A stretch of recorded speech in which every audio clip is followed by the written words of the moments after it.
தொடர்ந்து 6 ஆண்டுகள் தேர்தலில் அவர்கள் நிற்காமல் போனால் அந்த பதிவை தேர்தல் ஆணையம் ரத்து செய்துவிடும். செய்தியாளர்களை சந்தித்து பேசிய விசிக தலைவர் திருமாவளவன் மக்கள் நீதி மய்ய தலைவர் கமல்ஹாசன் தேர்தலில் போட்டியிட வேண்டும் என வலியுறுத்தியுள்ளார். கூட்டணி கட்சிகளுக்கு இல்ல, அது என்னுடைய ஆசை. அதாவது எங்க கூட்டணியில அவர் ஒரு முக்கியமான ஒரு பங்கேற்பாளர் அல்லது பங்குதாரர்.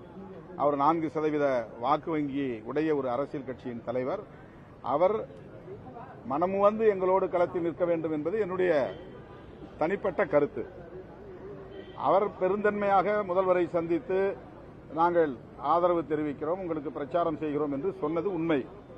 அதையும் நான் வரவேற்று பாராட்டியிருக்கிறேன். அதே நேரத்தில் ஒரு கட்சி தேர்தல் ஆணையத்தில் பதிவு செய்த பின்னர் தொடர்ந்து 6 ஆண்டுகள் தேர்தலில் அவர்கள் நிற்காமல் போனால் அந்த பதிவை தேர்தல் ஆணையம் ரத்து செய்துவிடும். ஆகவே பதிவு பெற்ற ஒரு அரசியல் கட்சி ஒவ்வொரு தேர்தலிலும் பங்கேற்க வேண்டும் என்பது தேர்தல் ஆணையத்தின் விதிமுறை. இந்த சூழலில் எனக்கு தோன்றிய கருத்தை வெளிப்படையாக மாண்புமிகு முதல்வருக்கு தோழமையோடு ஒரு வேண்டுகோளாக வைத்தேன், அவ்வளவுதான். அது மக்கள் நீதி மய்யத்தின் கோரிக்கையும் அல்ல, அல்லது திமுக தரப்பில் அவர்களுக்கு தரக்கூடாது என்கிற அடிப்படையிலும் செய்ததாக நாங்கள் உணரவில்லை.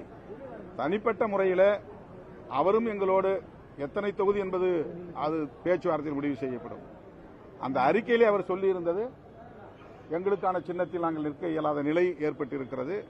திமுக தரப்பில் சொல்லப்படுகிற கருத்து நியாயமானதுதான். அதை உணர்ந்து நாங்கள் தேர்தலில் போட்டியிடாமல் திமுக கூட்டணிக்கு ஆதரவு தெரிவிப்போம். சனாதன சக்திகள் இங்கே கொல்லைப்புற வழியாக உள்ளே நுழைய பார்க்கிறார்கள்.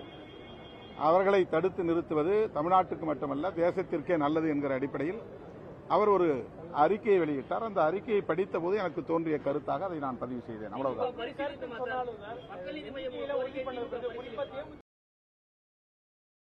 செய்திகளை உள்ளது உள்ளபடி தெரிந்து கொள்ள ரெஃப்ளெக்ட் நியூஸை சப்ஸ்கிரைப் பண்ணுங்க.